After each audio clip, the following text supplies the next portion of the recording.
Hey, Savvy Social Workers. So I got a few requests for me to do a video tutorial on the last question that I posted. So here y'all go.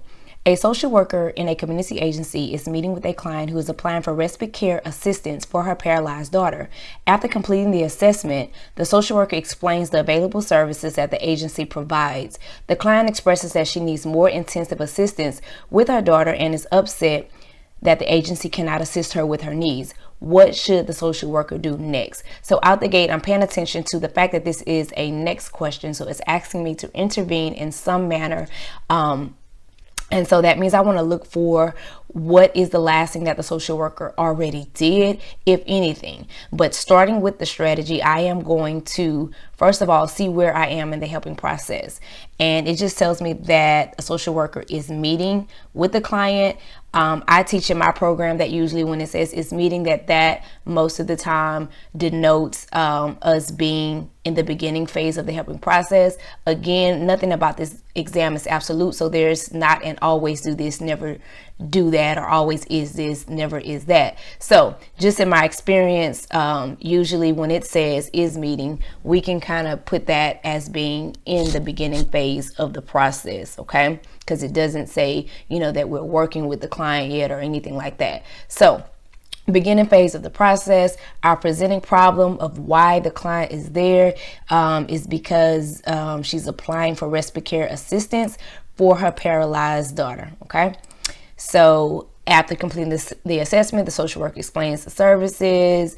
The client expresses that she needs more intensive assistance. That's where my priority is going to be, because the priority is going to be the most important issue that the client has that needs to be addressed, okay, at the moment. So she's here because she's applying for respite care assistance for her paralyzed daughter. But the priority problem here is that she needs more intensive assistance with her daughter and is upset that the agency cannot assist her with her needs. That's where the problem is, and of course that's where we are going to meet her and focus. So again, we want to know, what is the question asking us to do about that priority problem? And with this being the next question, we got to first look and see what is the last thing the social worker did, if anything.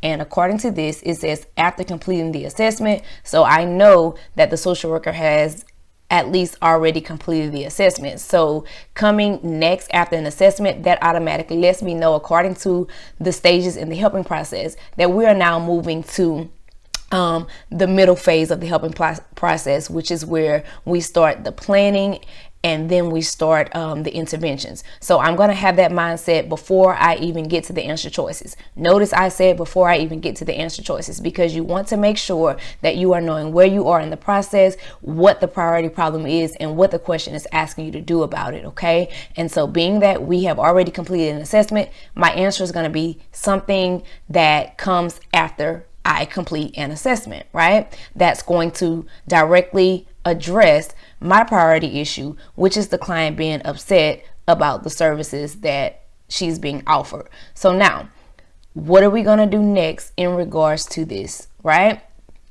Are we going to explain to the client how the services can be helpful to the client?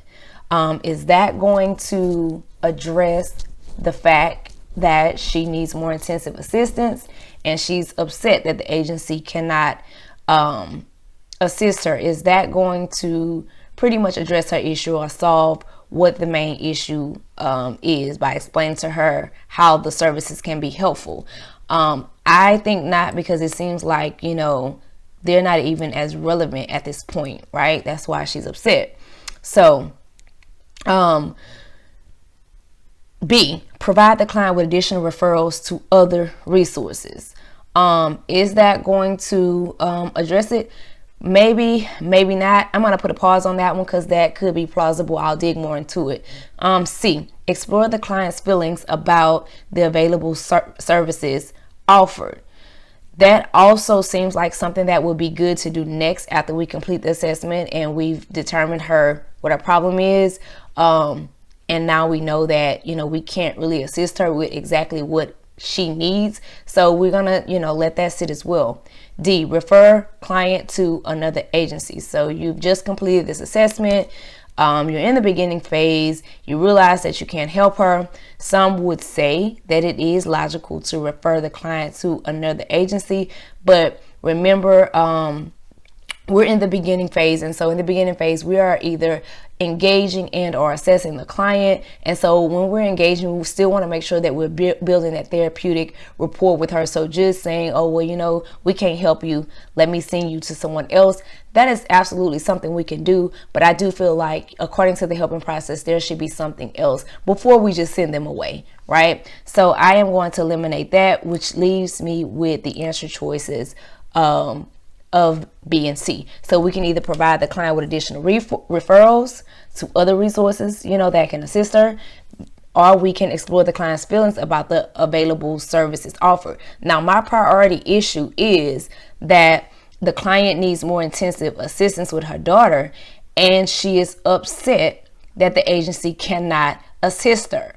So if we provide her with additional referrals to other resources, that is still not going to address the fact that she's upset with us that we cannot assist her. She came to us, we cannot assist her, and so she's upset about that.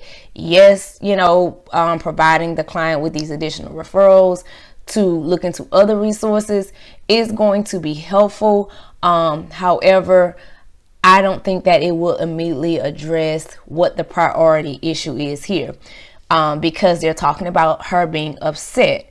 So we want to explore the client's feelings about the available services offered. We always, of course, want to pay attention to the client's feelings, right? Not saying that we have to always jump on them first, but you want to make sure that before you jump into intervening or referring or doing anything else, you want to deal with the feelings. And so this client is upset that the agency cannot assist her. So basically exploring her feelings and then maybe adding these additional options, providing her with these additional options. That is more of the therapeutic process when we are working according to the helping process.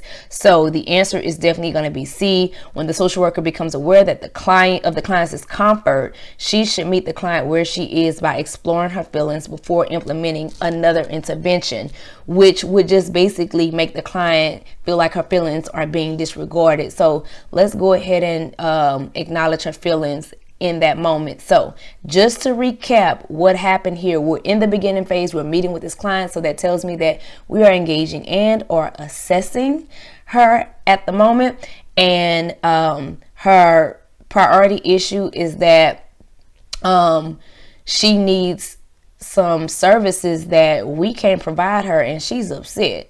So we've already went through the whole assessment process where we have gathered information about her priority issue, which is, you know, the issues with her daughter and her needing respite care assistance for her. And, you know, when we provide her with the resources that we have or that we provide, they're not good enough for her. They're not enough for her. And so she's upset. So I'm stressing this because I want y'all to understand, because I know there was some back and forth on the page between the answers B and C. So again, we want to explore her feelings as the very next thing. Remember, next question, let's see what the social worker already did. You already completed the assessment. So the issue is that she's upset about, you know, the services that we provide. So now I want to acknowledge her feelings and then provide her with some additional resources or referrals that can be more of assistance to her. And I think that would smooth over better than you just saying, well, we can't help you, here's some additional referrals or resources, you know, and be on your merry way, or just flat out refer her to someone else. Remember, we're in that beginning phase, and so we still want to you know, prioritize building that therapeutic relationship and then moving into the next phase, which is going into the planning phase. We don't really want to start, you know, sending her out anything or giving her anything without first making sure that she's good, you know, emotionally. So I hope I made that clear, y'all. Any questions, be sure to put them underneath the video. Y'all can leave y'all questions, comments, concerns, please do like the video. Let me know what y'all think about it. And if you're not subscribed to the channel, please do so. And as always, I appreciate each and every one of y'all. Keep those questions coming because I do appreciate it. Have a good one.